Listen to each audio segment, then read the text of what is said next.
Bonjour à tous et bienvenue dans votre émission Un jour, un patrimoine. Je suis ravie de vous accueillir aujourd'hui à Saint-Pierre, ville d'art et d'histoire, située sur la côte nord Caraïbe de la Martinique. Et aujourd'hui, je vous invite à découvrir les ruines de l'église du Fort qui témoignent de la violence de l'éruption volcanique de 1902. Partons à la rencontre de Clarisse Corridin, directrice du service patrimoine et tourisme de la ville de Saint-Pierre.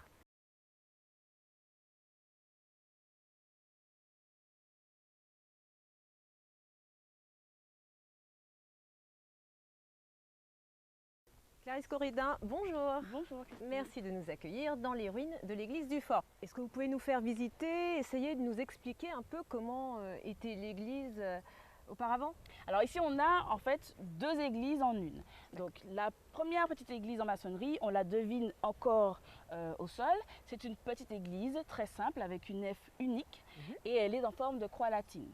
Elle est décrite par le père Labat notamment avec comme ayant un portail dorique en pierre de taille et un fronton triangulant. Les colonnes, des colonnes très simples, voilà, qui sont donc sur le portail de la petite église. Deux chapelles latérales vont former ce qu'on appelle son transept.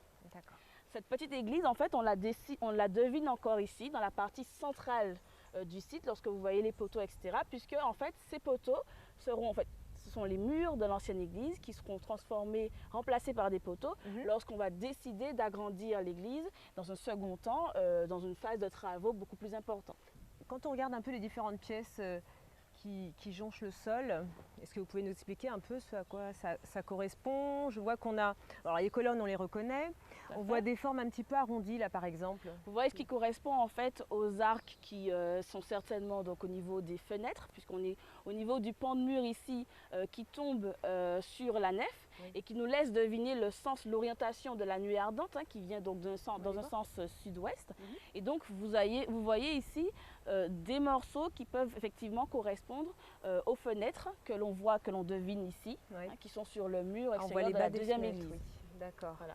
Ok, alors tout ça a été découvert, comment on a retrouvé tous ces morceaux? Ça a été fouillé Alors à la suite donc de l'éruption, on a quand même des opérations de dégagement qui vont donc se répartir sur la ville. Ce site va faire l'objet d'une campagne de dégagement à partir des années 50. Et d'ailleurs, c'est cette campagne de dégagement qui va déclencher de manière générale le dégagement du quartier du Fort, qui est donc encore enseveli sous les cendres.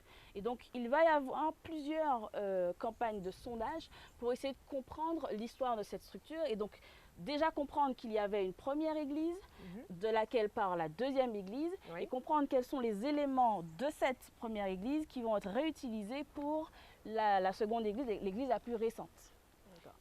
Alors cette église a une histoire malheureuse puisque je sais de source sûre qu'il y a eu un énorme cyclone en 1891 qui l'a bien endommagé.